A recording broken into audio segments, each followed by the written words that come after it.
Bonjour à tous, nous nous retrouvons pour une nouvelle vidéo consacrée à l'installation de Windows 11 et en particulier sur les ordinateurs ne possédant pas les prérequis définis par Microsoft. La dernière version de Rufus, la 3.16, déjà très prometteuse dans sa version bêta, vient de sortir en version finale. On va donc la télécharger.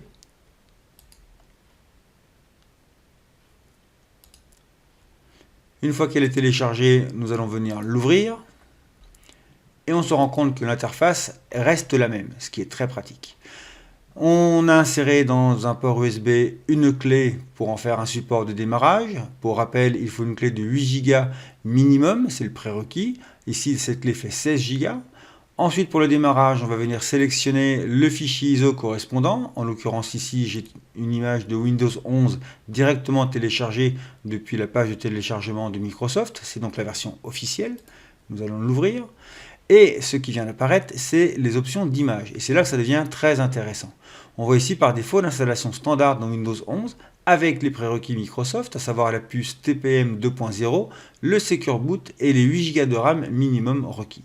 Lorsqu'on déroule le menu déroulant, on voit ici une installation de Windows 11 dite étendue, sans la puce TPM, ni le Secure Boot, ni les 8 Go de RAM requis. On sélectionne cette option.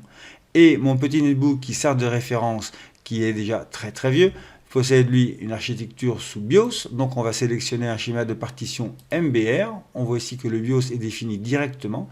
On va démarrer la création de la clé d'installation. Mais auparavant, il faut valider la suppression des données qui sont dessus. On fait OK.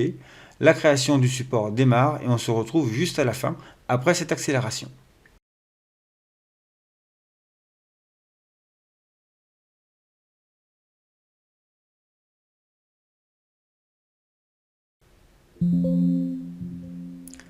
La clé d'installation est terminée. On va donc fermer Rufus, éjecter la clé USB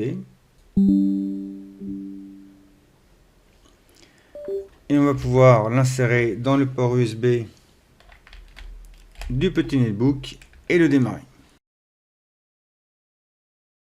L'ordinateur démarre bien sur la clé USB. On presse une touche pour qu'il démarre dessus.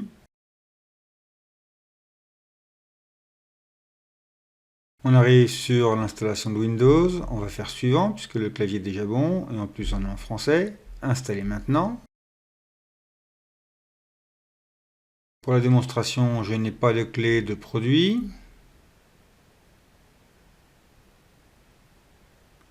On vient choisir l'édition que l'on souhaite. Ici, je vais choisir Windows 11 Professionnel. Suivant.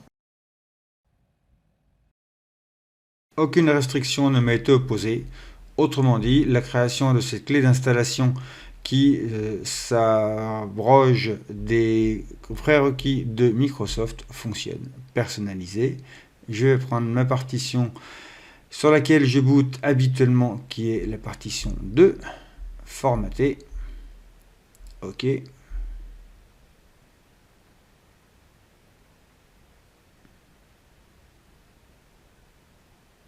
Et l'installation peut démarrer. Et par expérience, elle ira à son terme.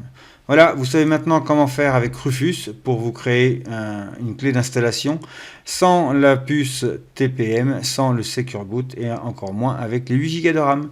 J'espère que ça vous sera utile et je vous dis à très bientôt pour une prochaine vidéo.